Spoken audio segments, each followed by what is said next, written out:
I'm recording this on Friday the 30th of October. It is due to go online by the 2nd of November, All Souls Day.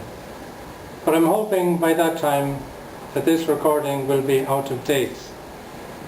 Since the evening of October 11, the thoughts and concerns of all Columbans have been with Father Michael Sinnott, who is a 79-year-old man who 4 years ago had a bypass operation and who needs daily medication.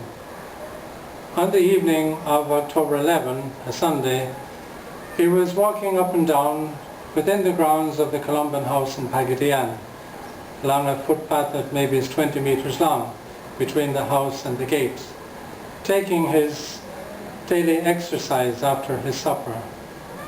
And when the staff were about to lock the gate for the night, a group of armed men broke in, bundled Father Sinnott into the back of a van, took him down to the sea, burned the van, and then took him away somewhere in a speedboat.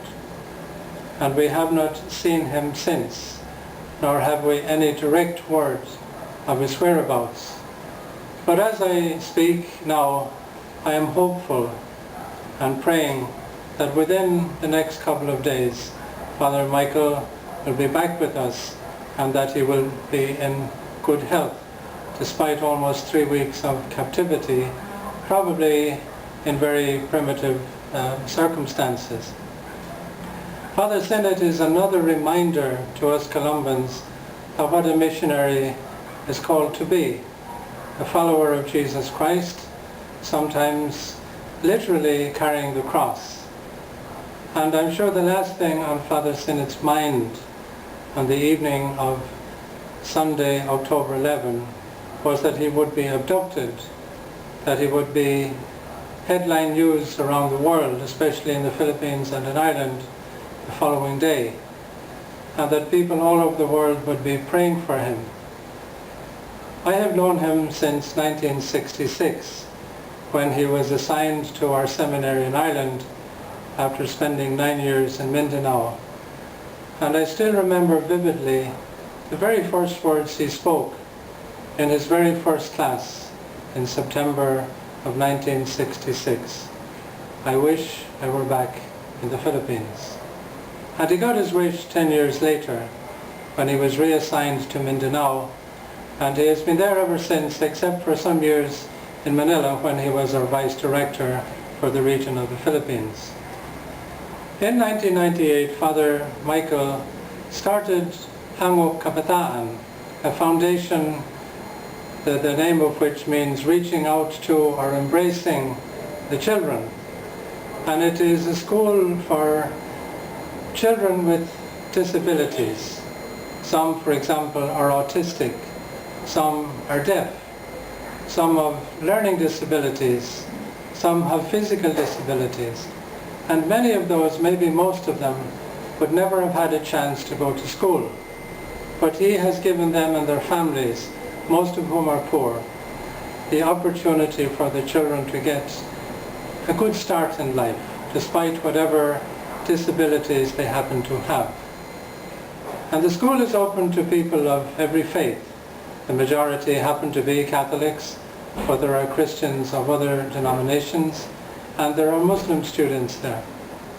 And since the abduction of Father Michael, there have been 2 rallies held in Pagadian, interfaith rallies at which Muslims and Christian leaders spoke, and at one of which a girl who lost her legs when she was an infant, or when she was very young, spoke. Her name is Karina.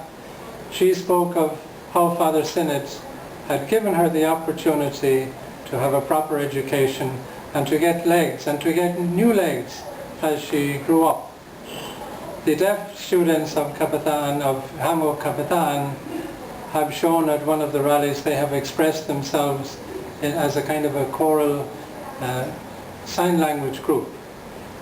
And it is the hope of all Columbans that very soon Father Michael, or Father Mick as we call him, will be back home with us safe.